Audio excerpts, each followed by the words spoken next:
Hey everybody, it's Carl Brown with GuitarLessons365.com. Today we're going to take a look at the part 2 of the Visualizing Arpeggios with Scales lessons. Now I hope the first one wasn't too overwhelming. I know it's one thing to learn every arpeggio in a key around one scale form, but that's really how you would use arpeggios in real life playing situations. You just wouldn't learn the arpeggio for the root of the key, like a G major. You just use G major arpeggios. You need to use all the arpeggios and just have them all underneath your fingertips. So I think it's a great way to just visualize them around those scale shapes. So now we're going to start with the second scale shape in the key, which is, I just call it the scale shape built off the second note. So in the key of G major, that would be A. Some people call that a Dorian form.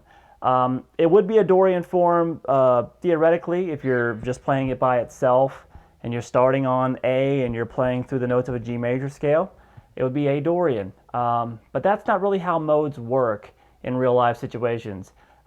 Really, you'll have an A harmony underneath you, and you'll be playing that G major scale, and then it will sound like A Dorian. So that's really how modes work in a real life situation. So think of all these as just G major scales. That's all you have to do. And we're starting on the second tone in the scale. So it's called the scale shape for G major, built from the second note in the scale. All right, so this is A.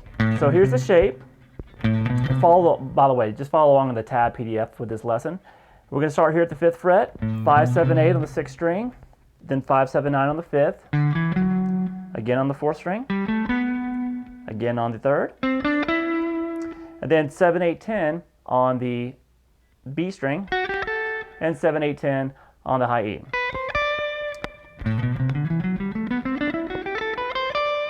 Okay, now when we get up to the top note on the high E string, we're going to start our arpeggios. Like we did in the first lesson, we're going to get the scale all the way up, arpeggio down, arpeggio back up, and then scale back down. So you see them together as one thing. So we're going to start with the first arpeggio in the key, which is in the key of G major. The one chord is G major, so I have a G major arpeggio. And here's how you play it.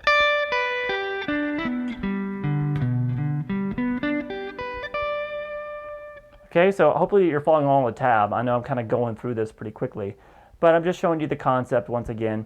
The great thing about these 3 notes per string scales is at the end of every form, there's going to be 3 notes, obviously, on the last string. One of those 3 notes will be in each one of these arpeggios that we need. So for the 1 chord, you have that D note that you can build the G major triad off of.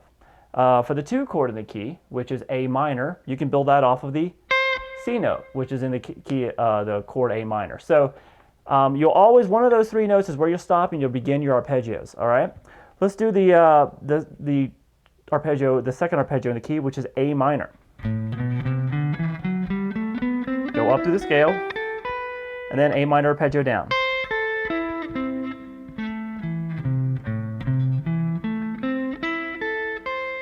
And then scale back down. All right, let's do the third arpeggio in the key, which is B minor.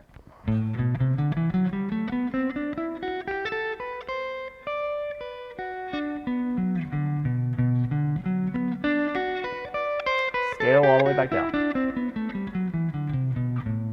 Okay, so I think you guys are probably understand what I'm doing here. Just getting all these, hopefully, eventually get to the point where you can just go straight up and down, go through these all these pages non-stop without stopping. So you play all the arpeggios and all the scales over and over again.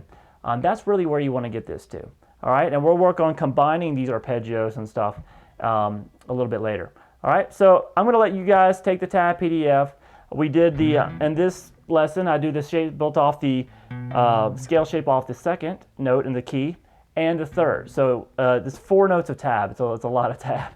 So you'll have all the arpeggios and all those 2 scale for both of those scale forms. Okay, so I'll see you guys with part 3 coming soon. Bye bye.